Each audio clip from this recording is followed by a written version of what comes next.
Honored and humbled, I guess, are the two words that I was thinking of sitting back here, because I was here last year and it was about a third of this group, and much like many people that are here, just seeing what's going on. It was Naples, it was January. I figured, yeah, let me come down here and check it out.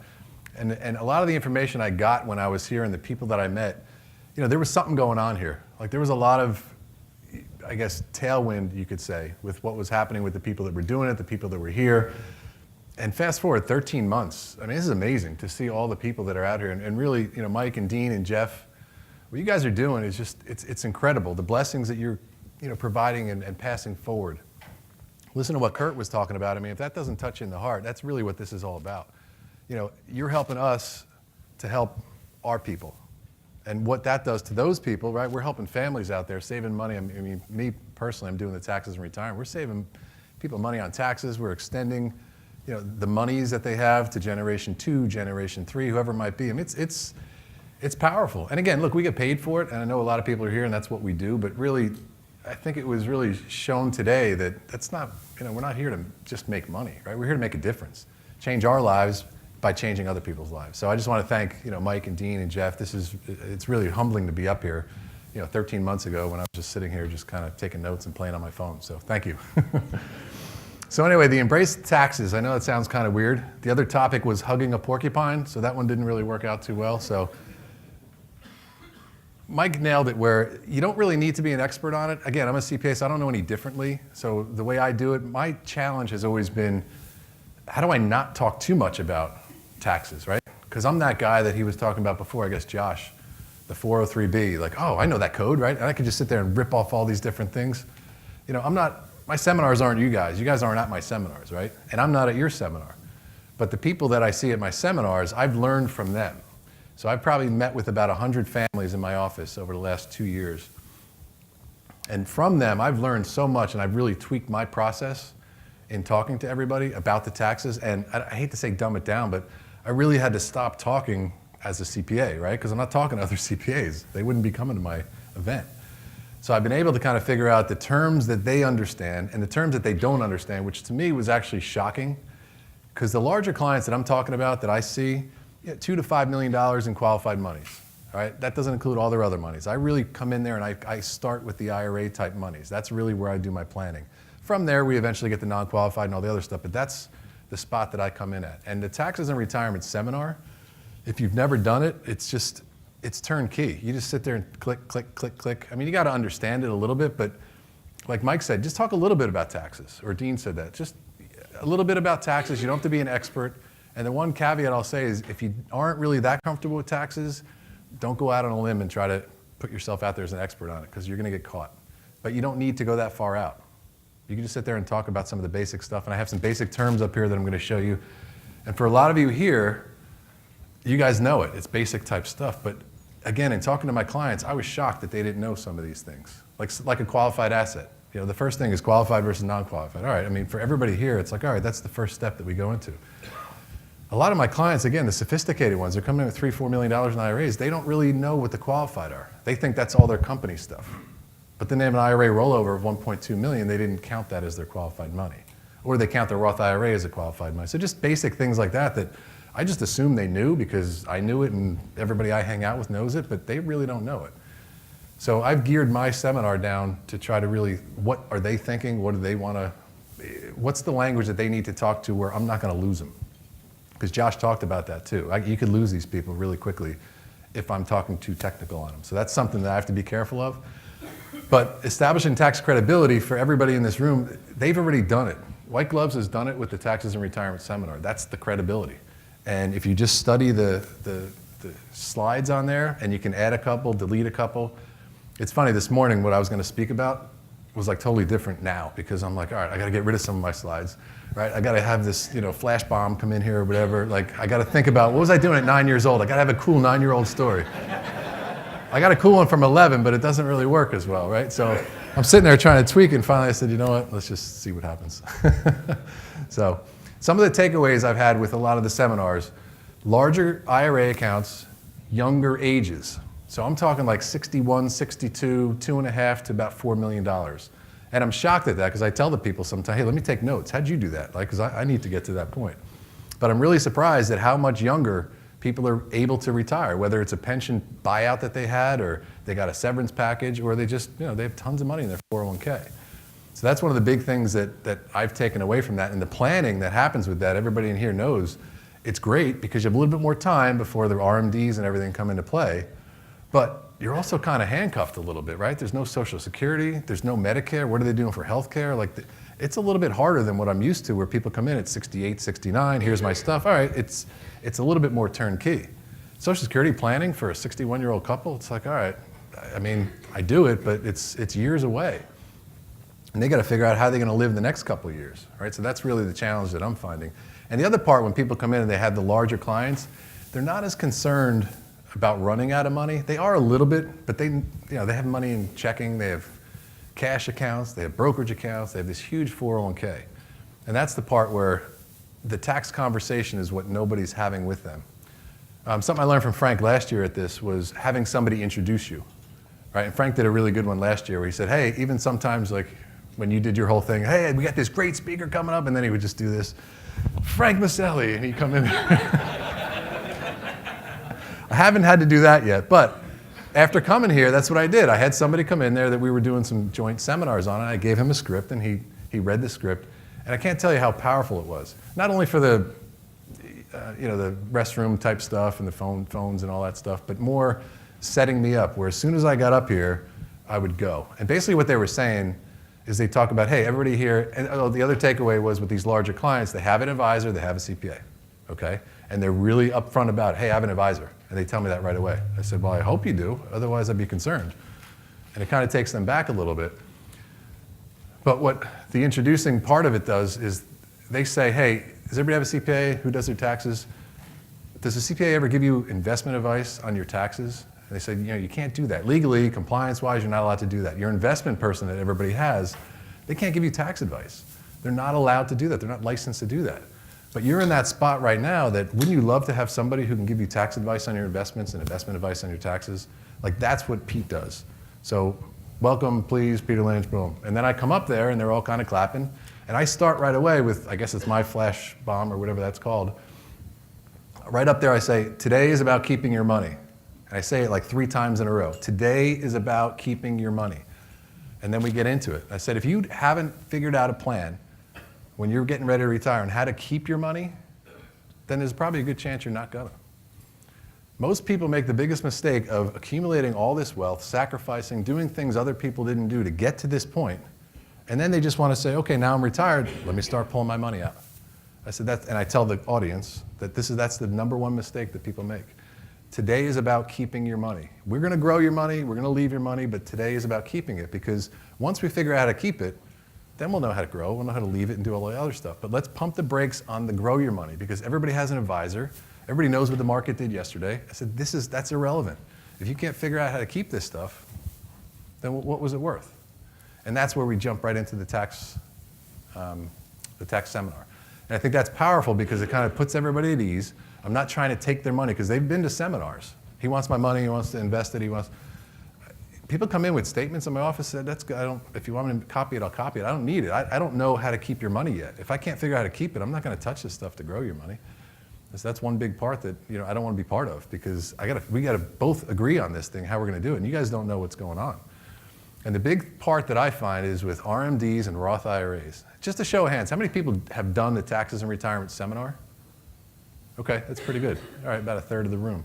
So everybody else either haven't done it or thinking about doing it or might be intimidated from the tax part of it, I'm guessing. So I'm just going to tell you where my people get hooked up on is the RMDs and the Roth IRAs. And RMDs, that's my #1 client acquisition piece. So when I do all my processing, I'm telling you the RMDs is where we onboard so many clients, because they don't understand just the management of it. They may have understood that, I got to take out $50,000 when I'm 70 or something like that, which was totally wrong because they didn't know what the amount of their qualified money was. Then they don't realize it increases pretty much every year. They don't apply the tax part of it to it. So once we're done with that, it's shocking to them. And we'll go through a couple slides, not as many as I should have, I don't think. It depends. Bill thinks I have too many, and then Josh thinks I have too little, but we'll get into that. So I just want to start just with some basic tax terms. And if you guys want to just ask some questions, fire away. And again, these are basic stuff. again, this isn't really for you, but it's more for you to talk to your clients about that come to these seminars. We already talked about the qualified, non-qualified. The next section is where I do all my work. Taxable, tax deferred, tax free. And I'll show you an example of a matrix that I use to kind of lay everything on there. And that's really important because I'm going after the tax deferred. And most of the people that I'm getting, most of the larger clients, they're so top heavy in the tax deferred and they don't realize how do you get the money out of it?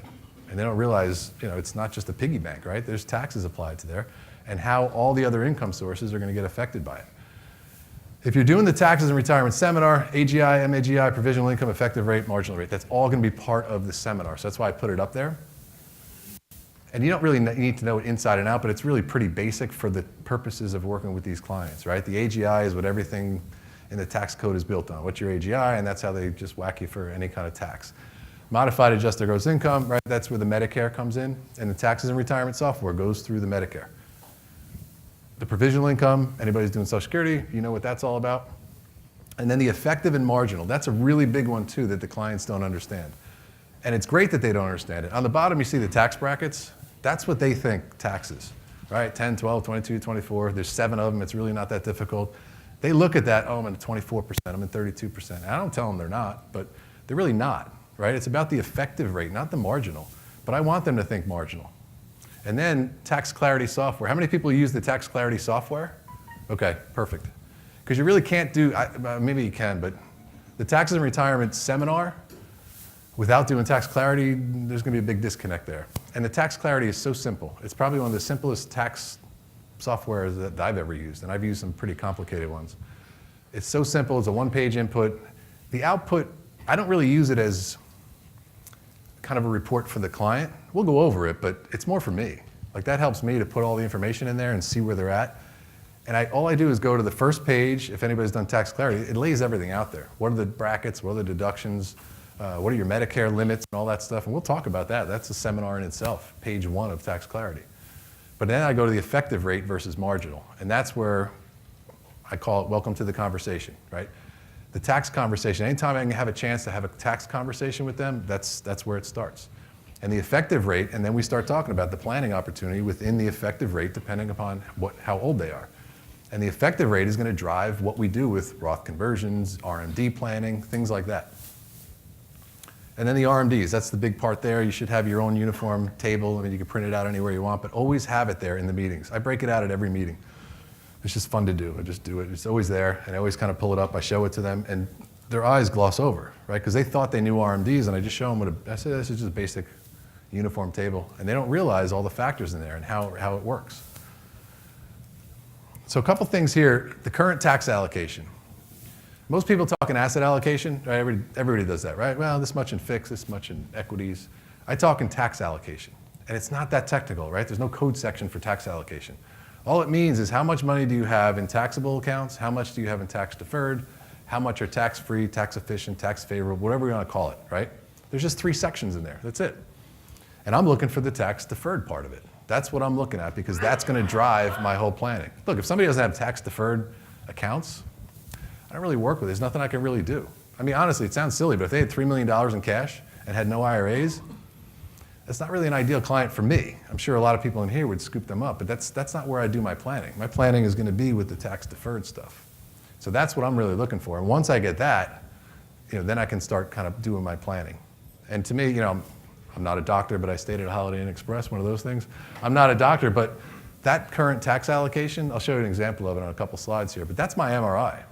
Like I get that MRI, and anybody could do it. I mean, everybody could do this stuff with Google, but when you go to a doctor, I mean, looking at that MRI, if anybody had broken bones or sprains, you can kind of see that there's some funny stuff going on, but you need somebody to really interpret that.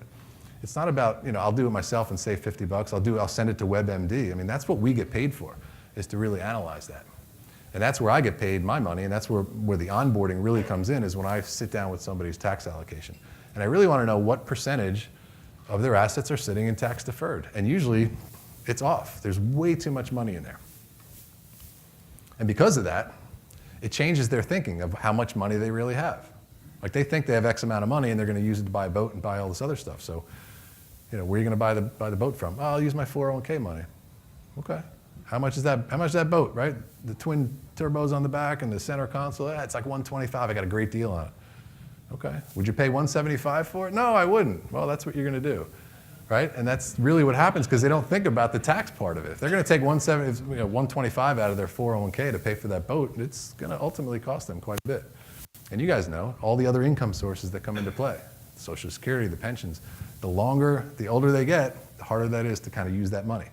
So then they realize, they have that aha moment that that money is only going to come out in really income streams. It's hard to take a lump sum out of a 401k to use for something, buying a property, buying a boat, whatever it might be. And that's when they kind of like, oh, there goes all our planning. That's where we thought we were going to buy some of this stuff.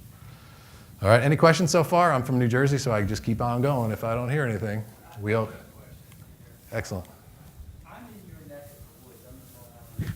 All right, can you escort him, Jeff? Can you get him out of here? I'd actually love to come down. I think I'm all for sharing, but no. Have you taped yourself yet? No, I have not. You have not, okay. So I'd love to come down to Red Bank, New Jersey to watch that. Would you be good? Really? Sure. Yeah, it would be very well. Okay, yeah, we can do that, definitely. Anybody else want to come to New Jersey in March?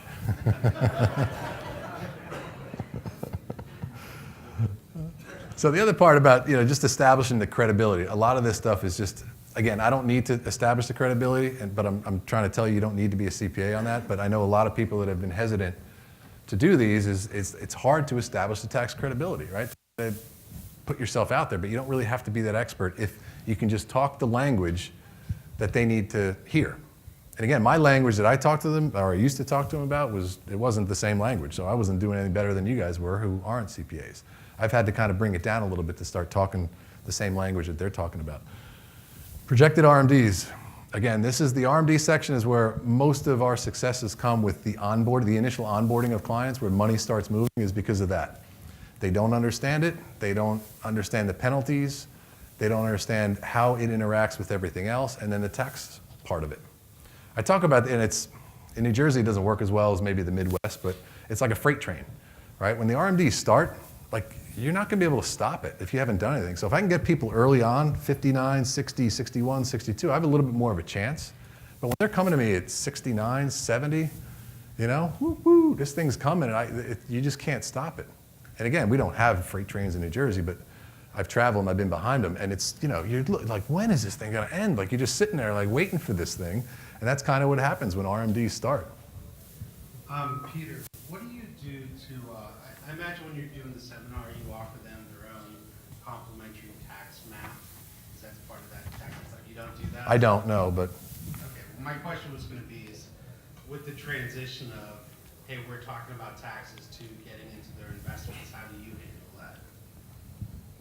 That's after they've become a client for the most part? Once we've. When they come in to meet with you. Oh, when they come meet with us? I came to the tax workshop, it was great, let me go talk to Peter about taxes. What happens? What we do at the end is we tell them, come on in, we're just going to have coffee, meet. And I kind of use Frank's line on there where it's like, look, I've been up here for an hour talking to you. You come in, you talk to an hour. I said, I'll tell them, I like that better. I just sit back and take notes just like you guys are doing, right? So come back to the office, we're right down the street. We'll go over, we'll see if we can help you. We're not a fit for everybody. And again, if they don't have a lot of tax deferred money, I'm not really that much of a fit. Now, sometimes they'll come in and they'll have special, if they make a pension election, they have to do something, they had an inheritance, so we'll help them out with that. But for the most part, that first meeting is just, look, bring what you want, bring nothing. It doesn't matter to me. We're just gonna now take this to the office or to your house or wherever you want. It doesn't matter to me. We're just gonna have a cup of coffee, get to know each other a little bit more, see what you have, see if there's a fit, and then I'll let you know about the next steps. Because some people do say, what does it cost? I said, look, it doesn't cost anything. Wait till we get there. And then if I see that they have a lot of monies that are in tax deferred and I see that there's going to be issues, I say, look, here's the next step. And I tell them, this is what we do. We're a planning service. We have a seminar fee that we charge for people here, and this is what you get. Here's the packet. And the packet is really simple. It doesn't really, it's this stuff. Projected RMDs, current tax allocation. We'll do a Social Security analysis if they need it.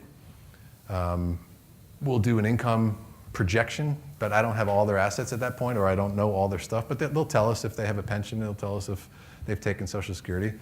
And then when they leave, I'm set to go, because I know what the tax part. If they told me they got 2.6 and they're 66 years old and a married couple, and I've already done it in my head. They have no clue. And the questions that I'm asking, and this is where I'm getting a little bit better with it, because I kind of know what what the questions are going to be, even during my seminar. And that's one thing, as you keep doing this, I'm sure a lot of people can vouch for that have done the taxes and retirement. You know the slides where the hands start going up. And you just got to keep the smile from being too big because you're like, got him, you know? Well, it is, right? It's efficient. It's all of a sudden, there it is. Just, here we go. Oh, what was your question? About the Roth IRA. And boom, you know exactly what they're going to ask, right? It's almost like the successful attorneys that are out there, right? The ones that are successful, they just say, well, I know the answers before I ask the questions, right? So that's kind of the same thing. When you're doing these seminars, you know after a while what slides are going to work. And again, I've only done that because, not because I'm a CPA, but I've met with 100 families. I know what their concerns are.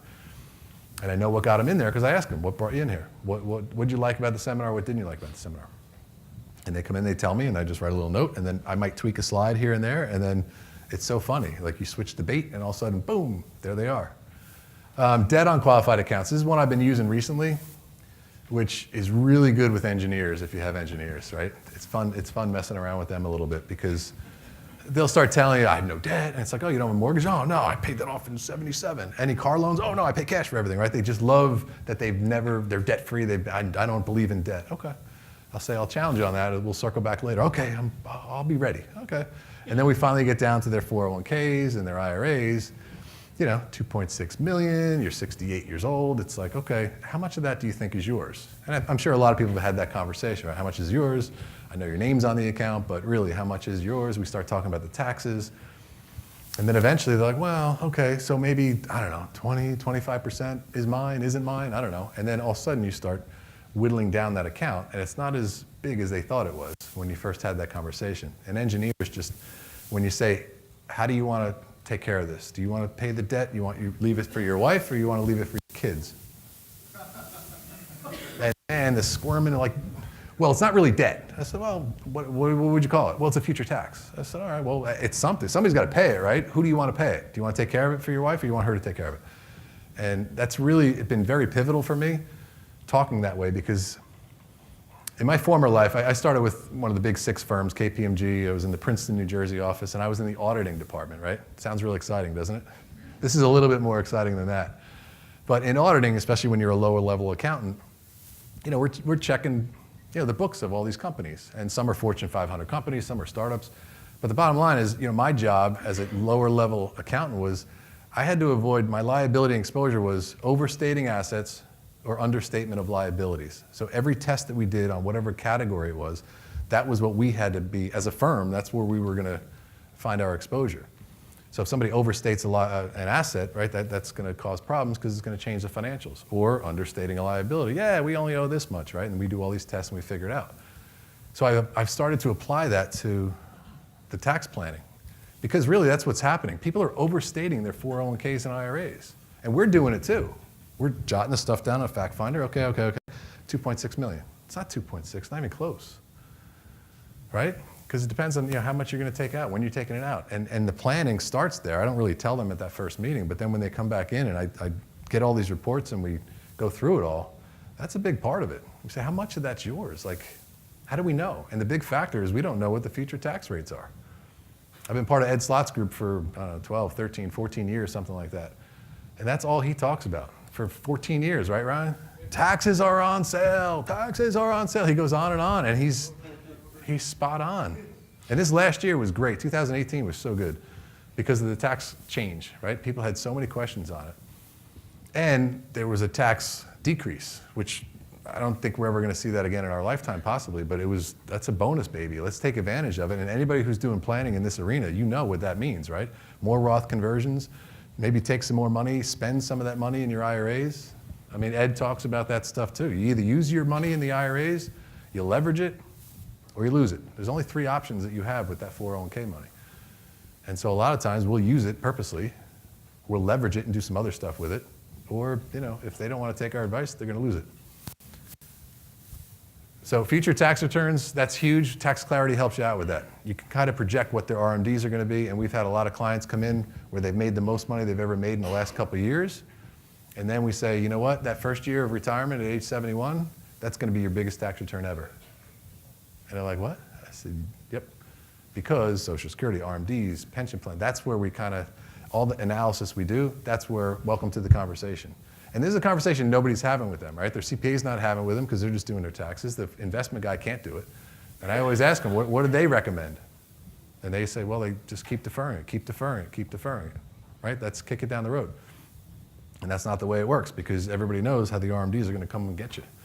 This, I know you can't see it, and Josh would hate to see this because it looks like it's from 1974. It might be. But that's just my grid, right? It's a typical, up and down is asset allocation, cash, fixed, and you guys can just do this on an Excel thing, but side to side, I have the taxable, tax deferred, tax efficient. So in this case, this is a typical seminar. This is actually from a seminar, right? They had $5 million altogether, $2 million sitting in IRAs. And that's where, whoop, I go right into there, and that's where my planning starts. And we brought that money over, and now we're slowly working on some of the other stuff. It's a longer cycle with the taxes and retirement that I found. It's a longer onboarding, but it's well worth it because once you get something, it all comes eventually. All right? It may be different than maybe some of the other seminars. It may not be a quick 60-day turnaround where you're making some money on it, but it's well worth the wait. So if you have other stuff you're doing in the meantime, that's great, but these things have really paid off. I tell Melissa all the time, like I'll call her up and be like, yeah, and this was October of 17, I think it was. I said, they just called up and moved 900,000 today, like kind of crazy. This is my RMD projections. I'll get to you one second. Again, just a basic Excel spreadsheet. So this is where the projections of how much money that they didn't know. They thought, okay, I'll be taking out a certain amount of money, but they don't realize how it projects and how the percentages increase on there. Here's the penalty-free zone. This is where I work. All right? If I can get people between 59.5 and 70.5, away we go. The closer to 59.5, the better. We have opportunities there. Somebody comes in at 70.5, it's kind of, we're a little bit stuck there. Okay? 2 questions real quick. What you have there? Yeah, I'm curious, what is your ratio of day and nighttime taxes and retirement workshops? Because we struggle a little bit with the daytime. You get the people there, but to your point, they're at that, they're either past RMDs or they're bumping up against RMDs. The question was daytime seminars versus nighttime. I do day and night on my seminars. I do them at a hotel, which you're not supposed to do, but I do them there. I have the room for the day, so I do one at 11 until 12:15. I do one at 6 to 7:15. I'm there all day. And I tell the people in the 11 o'clock, I said, it's great for you to be here. I'll be here all day if you want to stop in and we can talk right now. And sometimes people take advantage of it. So I do them both on the same time. So it's, it's hit or miss. I mean, some of them we've had really good in the day and then we're getting fired up for like, wow, we got all these people in the day. The night comes and like what happened? We had everybody come in the day, but it's random. And some people are working that come in the day and some people are retired that come at night. It's hit or miss on that. Peter, are you getting couples, singles? At nighttime, we're getting more couples.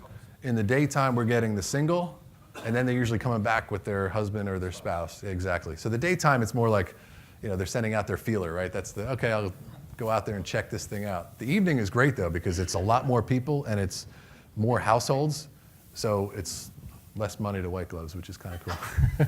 John, real quick. Hey, Peter. A lot of the workshops that I do are the taxes and retirement workshops.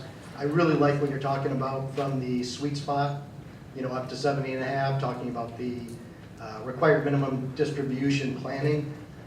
Do you say anything in particular? I'm sure there's people in your workshops that are beyond 70.5. Yep. Do you say anything in your workshops to not, I guess, unintentionally exclude them from? No, it's a great question. I don't put those slides up there, so I just use the taxes and retirement. So I'll tell them that, hey, there's opportunities there, but even if you're in retirement and been in retirement, there's still some things that we can do there. And that's where the leverage comes in. So use your money, leverage your money, or lose it. At that point, you might have a chance to leverage some of that monies. And we'll just get into that conversation. It's not as profitable for me because that's not really what I do. They've already been doing what they're doing. It's better for me to be able to kind of maneuver in that zone there, the 59.5 to. Most people that I sit with, the larger ones, I don't need that money. Why is the government making me take that money? I said, well, it's the government, right? So what do I do with it? What do I do with it? I have this lady, she just came on recently, and it's $3,200 a year. And she just, what do I do with it? What am I going to do with this? I'm like, I don't know. Give it to your kids. Well, what if I put it here? That's been the harder one. I have other clients that have $150,000 have to come out, and they're like, all right, what do I do with that? So that's more of the planning that I do. For $3,200, it's like, well, and for her, it's not anything investment savvy. It's more like, hey, why don't we start setting some stuff up for the grandkids, things like that. So usually life insurance, things like that you can maybe leverage a dollar with. Maybe do some qualified charitable distributions that you can, if you don't need the money, maybe you can use that stuff. Are you putting a growth rate on your RMD calculator? Yep. Yeah, it's all on the side there. So I actually have one section that just shows the percentages, not the factors, because nobody knows factors. I think I'm running out of time, right, here? So. Oh, that's all? Oh, so I got 15 more minutes. Hold on a second. Is there a day of the week that you're doing these that you like better than others? Random. I kicked and screamed on Mondays, and Melissa made me do Mondays, so I did Mondays, and it turned out to be really good. And then, Thursday is supposed to be great, and it was a bomb. And then Wednesday was good. It just, we do enough of them that I guess I should probably track it, but I don't. So I'm not sure what's. Did I hear you correctly? You said that you charge a fee as a package when they come in? Yeah, once they come in, if I decide that, hey, this might be a pretty good fit, and I'll tell them, look at how much money you have here. We have to do a little bit more planning on it. I show them the reports that we're going to run, and I'll tell them. What's your fee range typically?